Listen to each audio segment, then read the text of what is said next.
The first question we received was, what happens on the gateway if we don't certify within 5 days, and what do we do to fix it? After you're done filing your gateway, you should fill out the certification and send it in. If you don't do it immediately, you still just send in the certification. So as far as a fix, it's just send it in. If you're late, you're late. If you have to go into Gateway and correct anything, you do need to do a new certification and send that in. And if you have any questions as I go through, just raise your hand. Lori will run around and provide the microphone. I will walk very quickly. I don't run. She'll probably walk. The second question, our judge has submitted claims for prior years to pay a neighboring county for a multi-county court accountability program.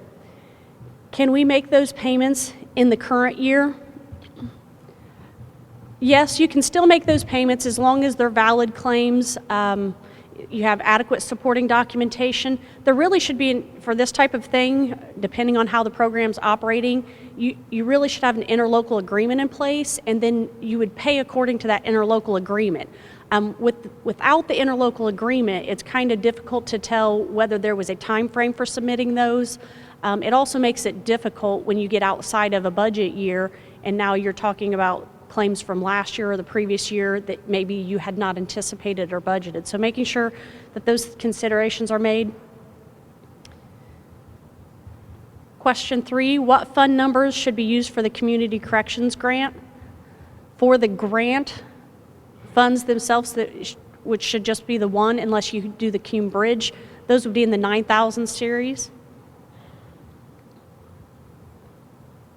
Question 4, for the Community Crossings Grant, is a separate fund required for each grant award, or could you have one fund for all grant awards with separate line items for each use? I believe Lori covered that in her presentation. You would have one grant fund, and then yes, depending on how many projects you're working, you do need to track the expenses for each of those projects for the grant. So it would be recommended that you establish separate line items that go with those specific projects so that you can track those expenses for reporting purposes.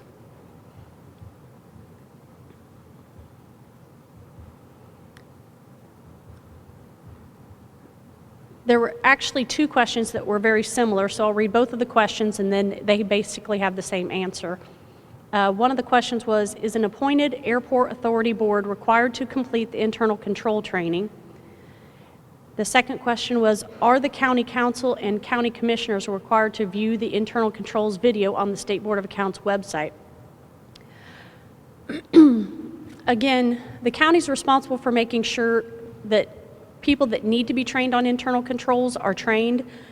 You're not required to watch the video that we have posted on our website. We've just provided that as additional training material that you can use as part of your training. Indiana Code 5-11-1-27 defines personnel, and it says that personnel means an officer or employee of a political subdivision whose office duties include receiving, processing, depositing, dispersing, or otherwise having access to funds that belong to the federal government, the state government, a political subdivision, or another governmental entity. So the statute says those type of personnel should be trained on internal control. You'll just decide internally which of your personnel meet these guidelines and need that training. Once you've decided that and you've provided the training, you'll fill out the certifications and you'll maintain those certifications on site.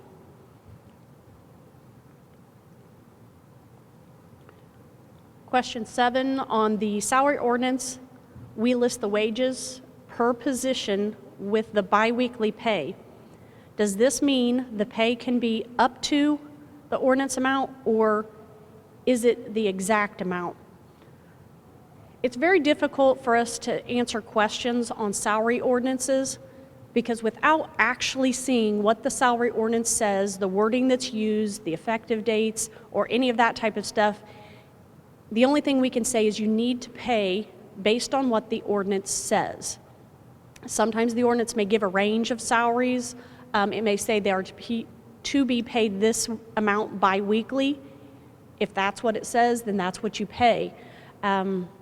So depending on the exact language of the salary ordinance, you would need to just make sure you're paying in accordance to that. If it doesn't specify up to or not to exceed or a maximum amount or a minimum amount, then you'd probably just need to take that to your governing body and say, you know, if there's a question or someone is trying or telling you that you need to pay a different amount, then you just need to work that out internally as far as what the intended salary was to be for that position.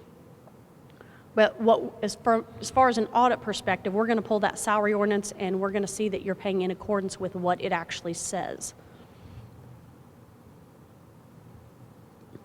The next question says, can the salary ordinance be amended during the year?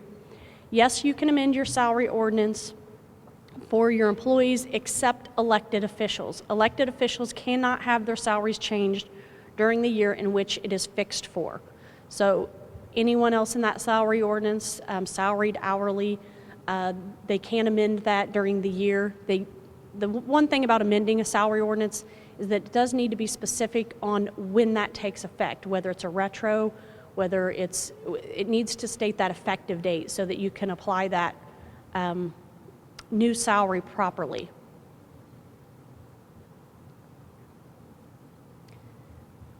Should the LEPC board be paid through payroll or accounts payable? This one was a little bit difficult for us to find an exact answer to the question because, again, it's going to depend on, well, first of all, if the board member is a county employee, then yes, they should be paid through payroll for that. Whether the LEPC board member is an employee or it may depend on whether their employee has various factors, including the organizational structure, the ordinances, any interlocal agreements, or other factors. So without seeing how that board was organized, we have seen where some board salaries are included in the salary ordinance. It could be, are they being paid a salary or are they being paid a per meeting, per diem type thing? So without seeing how it was established or how their wages or the amounts they're being paid were established, we really wouldn't be able to tell you. Now, if you have a question about whether they're an employee or not, you'd want to contact the IRS and give them the specifics, and they could probably more clearly define whether they would consider them an employee or not. Do other governmental entities in the counties, such as schools, cities, towns, libraries, or townships, have to submit a paper copy of their budgets to the county? Our resource table checked with DLGF, and they said, no, you don't have to submit that, the paper copy. The next question was, do official bonds recorded in the recorder's office have to be uploaded onto the gateway? Indiana Code 5-4-1-5.1E states, the physical officer of a political subdivision with whom an official bond is filed under the subsection shall file a copy of the bond with the State Board of Accounts. The first part of that says that with the filing of the political subdivision's annual financial report required and electronically in the manner prescribed. So yes, you do need to upload that in Gateway whenever you complete your annual financial report. If you have problems uploading it, there is a help desk. There's a button you can ask the question and send an email, and they'll give you an answer or any guidance on helping you to upload those. Can a newly elected official come into office and fire the department's employees to replace with his or her own selected employees? I'm sure you all love this question, especially with the upcoming changes in offices. You won't like the answer, but yes, they can. We wouldn't recommend it, but an elected official has the authority to hire and fire the employees in his or her office unless otherwise provided by the law. We highly recommend not doing that. That leaves, when a newly elected person comes in, if they get rid of the people in that office and they know nothing about that office, that leaves the entire office at a risk of errors. It's just not a good practice. Can we stop them from doing that? No, we couldn't. We can just recommend that they don't do it.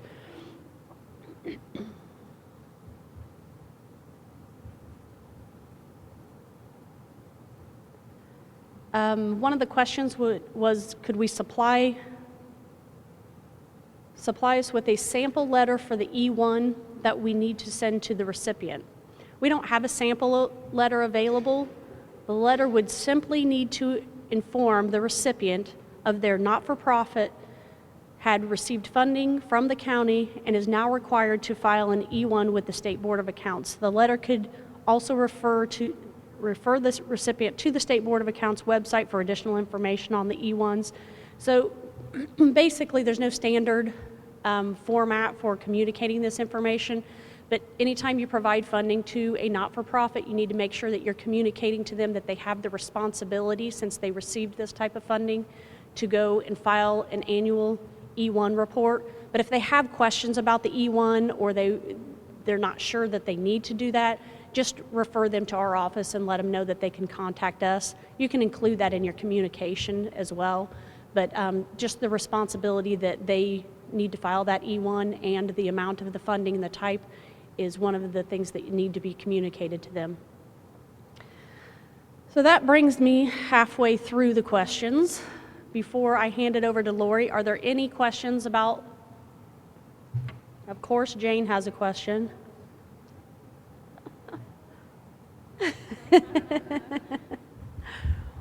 This has to do with the internal controls. On the certifications, does that need to be individually for each employee, or can I do a list, everybody sign a list, and then I certify that that list is correct?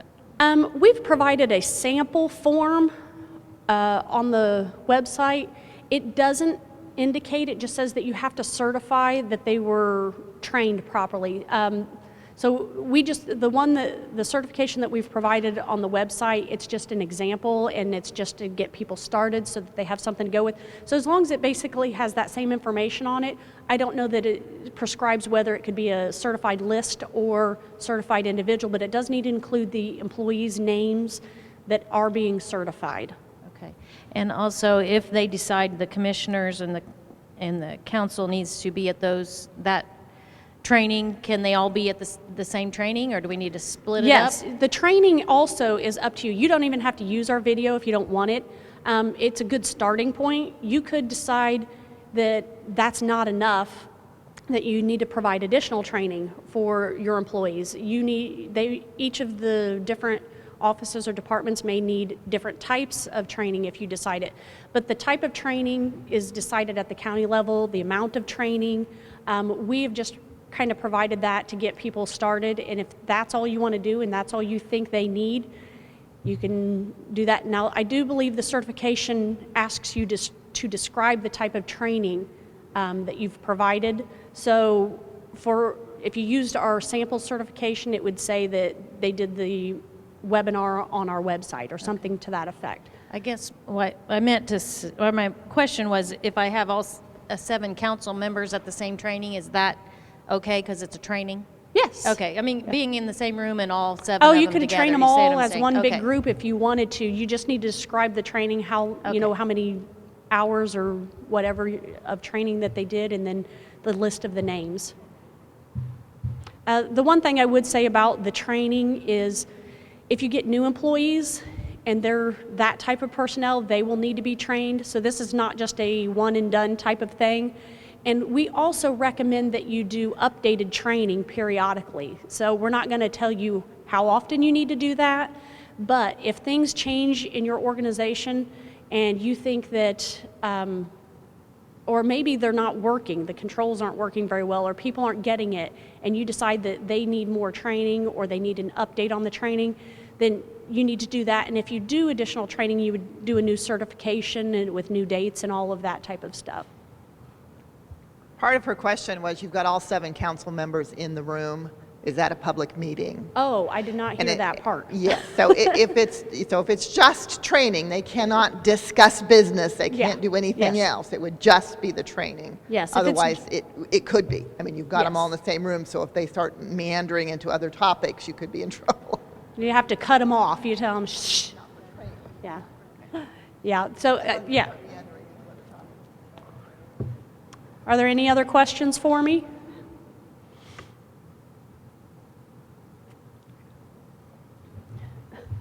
Okay, a follow-up on the state road grant program.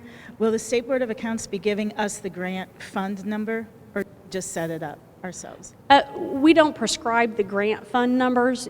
Did you say it was a state grant? It's the new state the crossings grant. Oh, no, you'll assign something in that 9,000 series that hasn't been used. And one of the memos actually gives you a name for it and describes that, but no, you'll set up your own number and you'll pick the number for that. Yeah, the reason we don't give you is because we don't know all the other grants you have. So it might be 9100 in your county, it might be 9203 in another county. So as long as they have that name that's descriptive.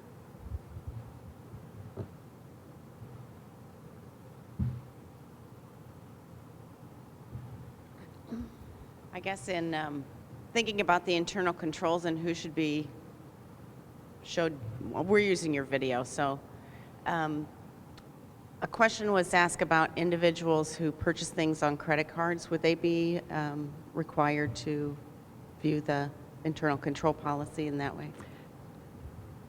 Personally, I would say yes, but that's up to the county. I mean, if they have, you should have controls over those credit cards. So if there's somebody using those credit cards, they would need to understand the control processes and that type of stuff. And I would, in the definition of personnel, it talked about dispersing. Well, when you run that credit card, when you swipe that credit card, you're making a purchase. So, but it would, again, be up to the county, depending on how often they use that. Maybe it's a one-time thing, or they only use that. You may decide that it's not material and you don't want them. But, I mean, we would always recommend that everyone, quite frankly, be trained on that. But we know that's unrealistic too. But just to comply with the statute, you'd need to decide whether that person does enough that they would need that training. Any more questions? Okay, well, I'll hand over Lori to finish out the rest of our questions. And I thank you guys for your hospitality and appreciate it, and we'll see you at the next conference.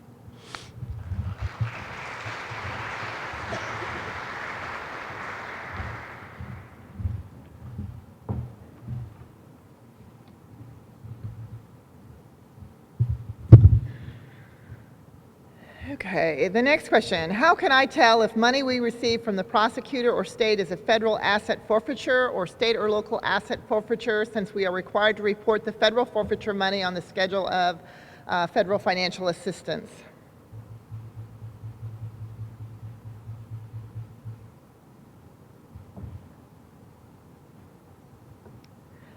So if the money is a federal forfeiture money, you should probably be receiving a check from the U.S. Treasury or some U.S. department, especially if it's a direct grant. If your county prosecutor has received it, they should have a letter, they should have some type of documentation. The federal program that would end up being on the CFA is a grant, and so there should be supporting documentation, there should be agreement just like there is with any other federal program. Trying to see what's read here.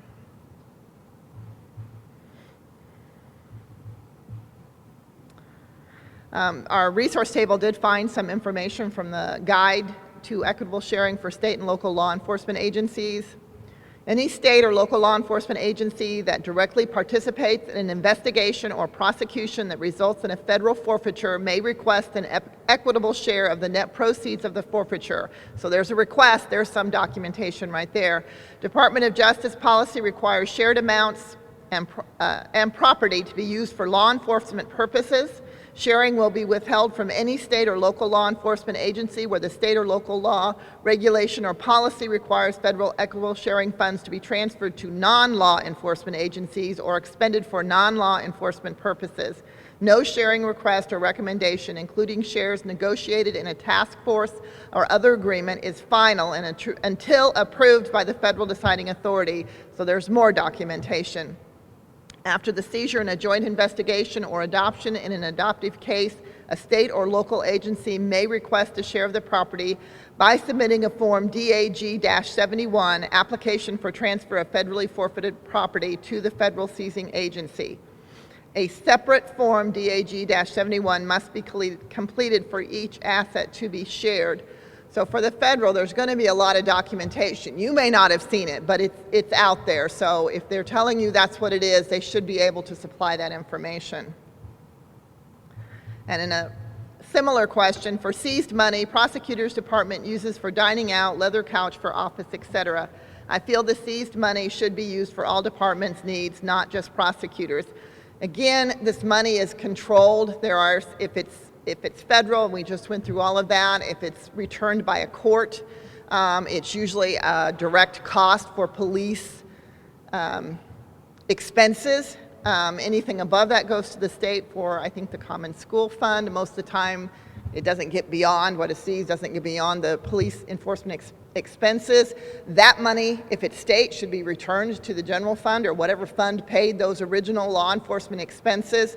So it really isn't just a pool of money to be used however they want. There should be specific uses for it.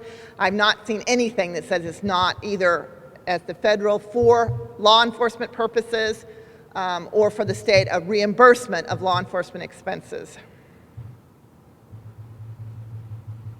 Our Community Corrections Department is receiving a Title I Part D grant from our school corporation to pay for the salary of a teacher in the department and certain other expenses. The money is going to the school corporation, who will then provide the money to our county.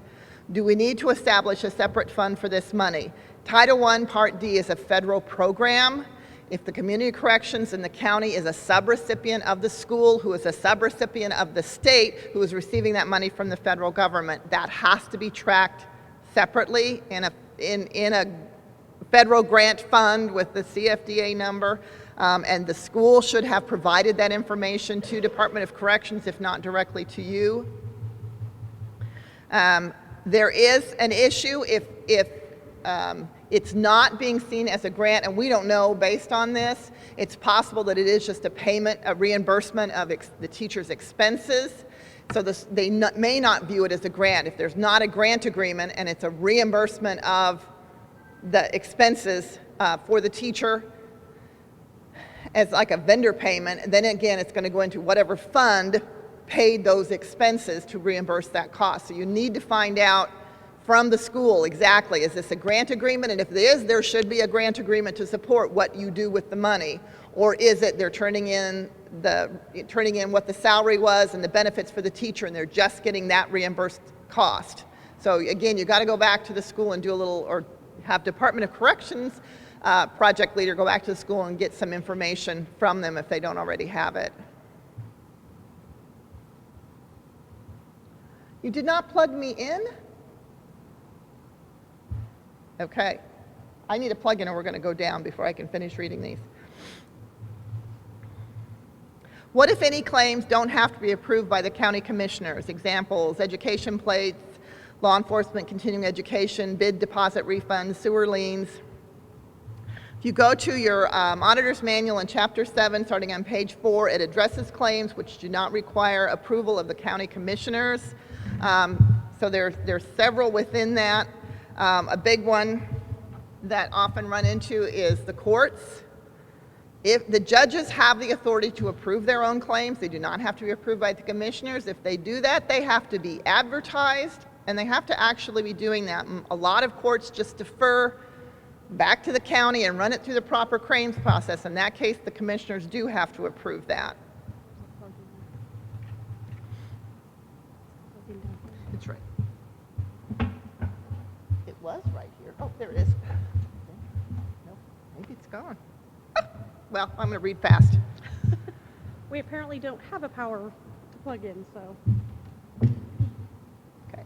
If your county commissioners have established a separate board and delegated the responsibility for approving claims to that board, so for example, you have a park board, health board, redevelopment commission approves their own claims, then they will not be approved by the county commissioners. They'll be approved by the board that's been delegated that authority. And that should be in whatever ordinance established and appointed them to that board and to that authority. So you'd have to look at that specifically.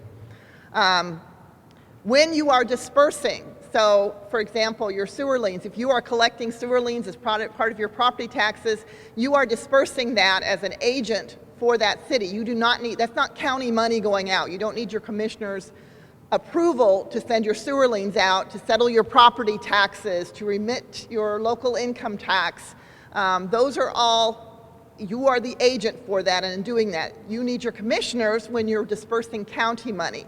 Law enforcement continuing education is a user fee. That becomes county money. That would need your commissioner's approval to disperse.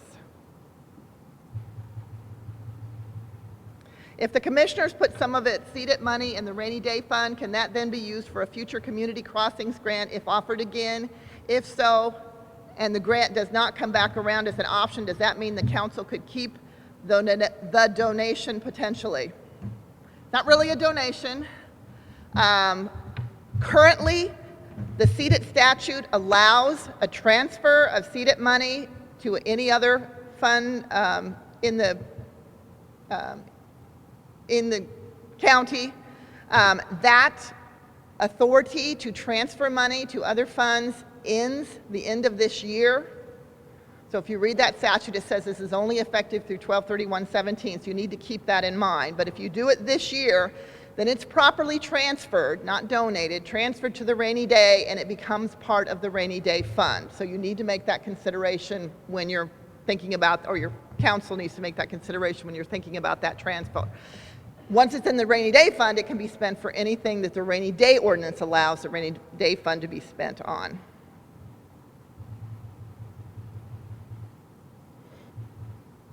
My jail bonds are paid off. Congratulations.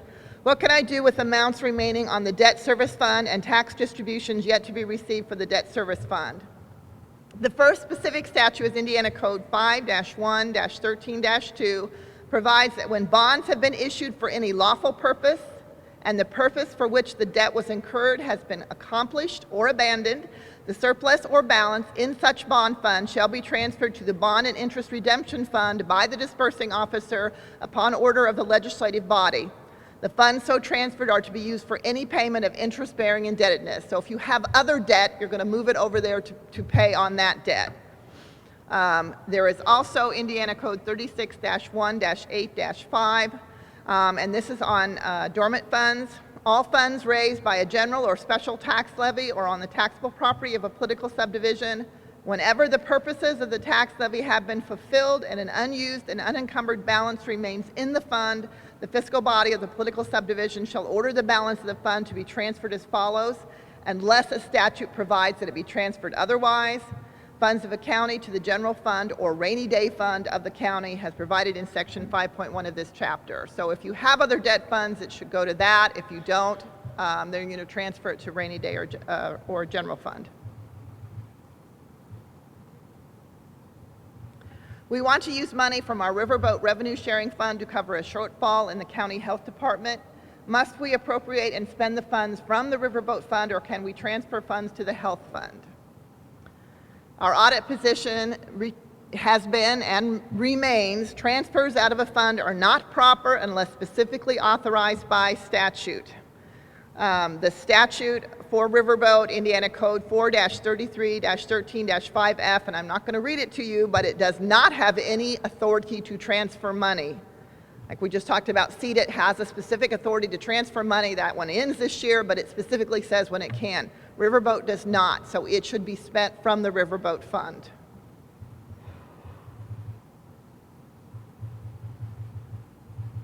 I feel that the state needs to specify what the user fees for the community corrections can be used for. Funds need to support that program. The user fee, any user fee needs to support the program for which it is collected. If it's a reimbursement of the cost, then it goes to pay for the cost of the programs. I just went out. Gone. If you have a question, and I'm assuming that someone is asking things, and I think we tried to address this with when Lucas was here on the community corrections. If you have a questionable cost, you are auditing those claims. If you do not think that is an appropriate cost for the community corrections, check with community corrections. They are the grantor agency. So if it's something that doesn't seem to be a program cost, try to get it back up. Then Lucas, it's in his PowerPoint, but it's elcar@idoc.in.gov. So send him an email. He said he'd be responsive to that and explain what it is they're asking for and make sure they budget that project income fund, those user fees. So they're already telling them, of course, it's going to say, you know, services or contractual or capital, so it's not as specific. So if it's something within that they're claiming it's in that, but it doesn't seem to be appropriate, ask the state for that information.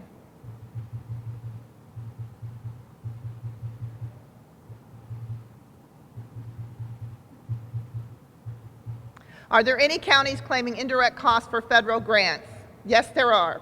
What is the process to get this started? Do you use a percentage or flat fee for administrative costs? Counties do this. We do not maintain a listing of which counties have. It is governed by whatever federal program. Some allow for these indirect costs, some of these grants don't. So you have to know what that grantor agency is going to allow. As Shannon pointed out yesterday, the new uniform compliance guidelines effective December 26, 2014 allow for a 10% de minimis indirect cost rate for your county if you haven't already established an indirect cost rate.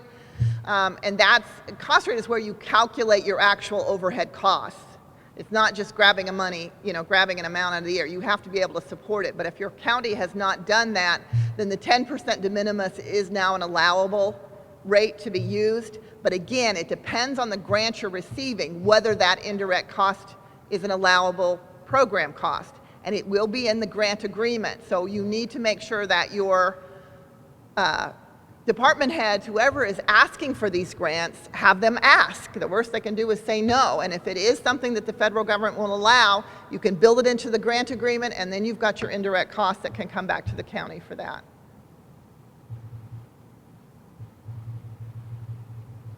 How many counties set up accounts for budgets out of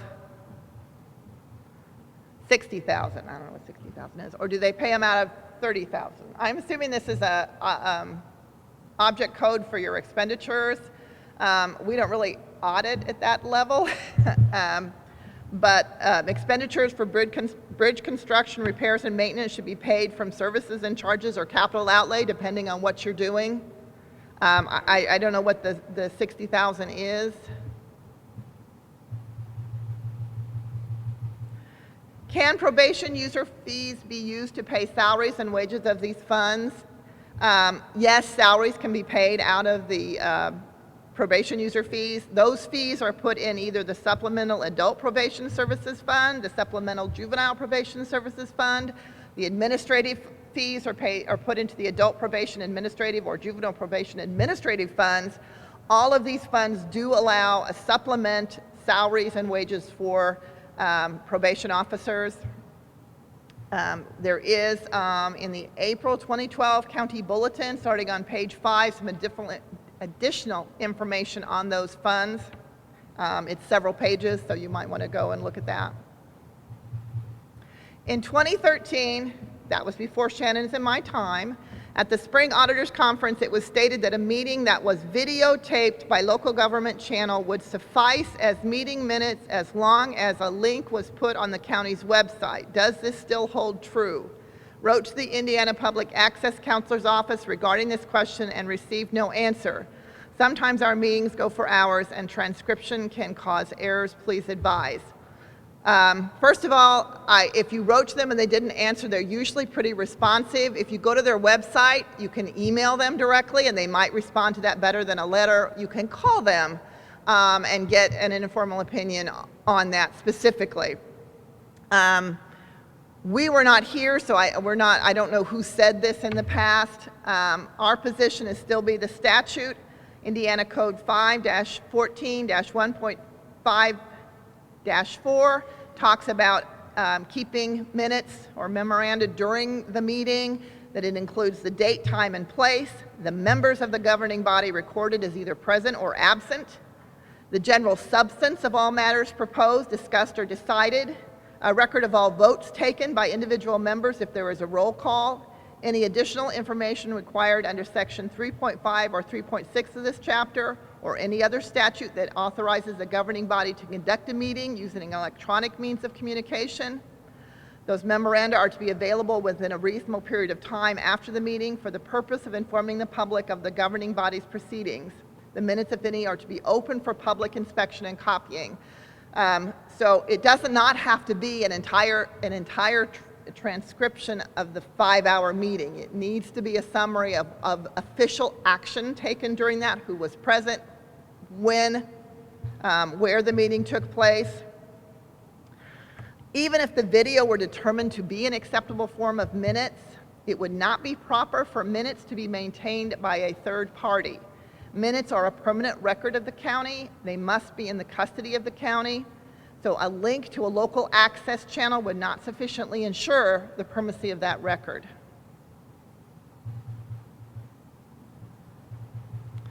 Is there a list of items that can be appropriated without going to council? For example, a sheriff's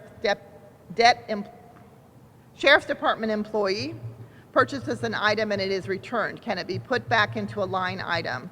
We only know of one situation where an auditor can increase an appropriation without council approval.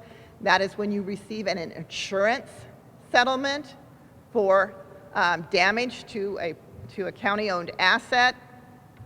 You can reappropriate. That's a different one. We didn't put that in here. We didn't put that code in there. Anyway, I'll get you the code. If you receive an insurance settlement for damage to an accident and you use that money to pay for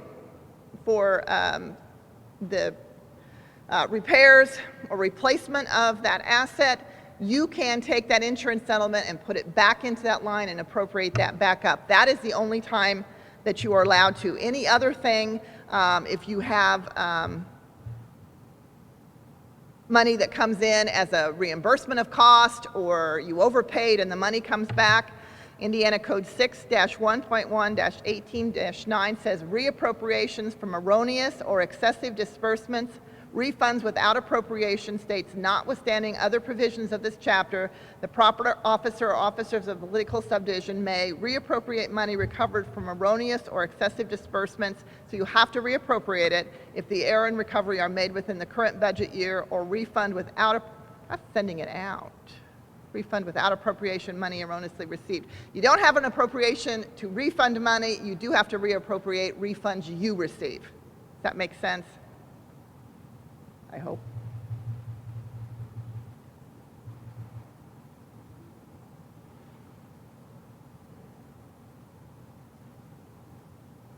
When we award a quote for a new roof, for example, we are asked by the vendor for a down payment prior to the work being started. Is this okay? We fall back on, unless statute provides, compensation and any other payments for goods and services should not be paid in advance of receipt of the goods or services unless specifically authorized by statute.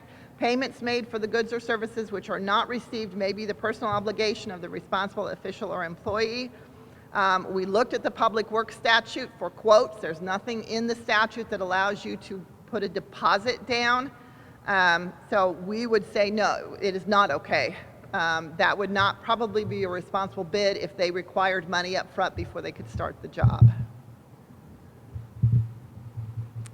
That is the end of the questions. Is there anything over what we've gone over?